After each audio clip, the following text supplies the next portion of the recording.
తెలంగాణ తొలి ముఖ్యమంత్రి కేసీఆర్ పాలనలో నిర్మించిన మరో ప్రతిష్టాత్మక ప్రాజెక్టు ప్రజలకు అందుబాటులోకి వచ్చింది. సీతారామ ఎత్తిపోతల పథకంలో ఇవాళ అద్భుతం ఆవిష్కృతమైంది. భద్రాద్రి కొత్తగూడెం జిల్లా బీజీ కొత్తూరు వద్ద అర్ధరాత్రి అధికారులు ప్రాజెక్టు ట్రయల్ రన్ నిర్వహించారు. ఉదయం మంత్రి తుమ్మల పంప్ హౌస్లో మోటార్ స్విచ్ ఆన్ చేసి నీటిని విడుదల చేశారు. దీంతో గోదావరి జిల్లాలో గలగల ఉరుకలెత్తుతున్న దృశ్యాలు కనువిందు చేస్తున్నాయి.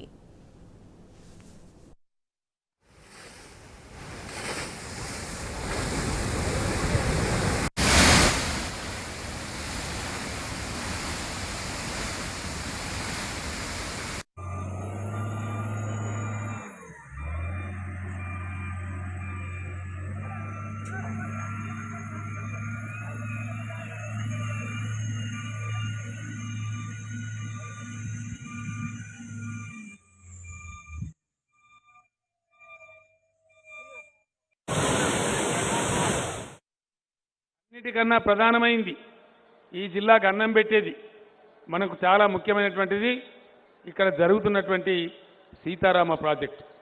దానికోసంగా 13,000 కోట్ల రూపాయలు లోన్ తీసుకున్నాం. అన్ని అనుమతులు సాధించినాం. అన్ని క్లియరెన్స్లు వచ్చినాయి. ఒక్కసారి దుమ్ముగూడెం దగ్గర సీతారామ లిఫ్ట్ స్విచ్ ఆన్ అయితే ఖమ్మం జిల్లాలో 2 పంటలు 1 ఇంచు భూమి లేకుండా కూడా పారిచ్చే బాధ్యత నాది, ప్రతి ఇంచుకు నీళ్ళిచ్చే బాధ్యత నాది అని మనం చేస్తా ఉన్నాం.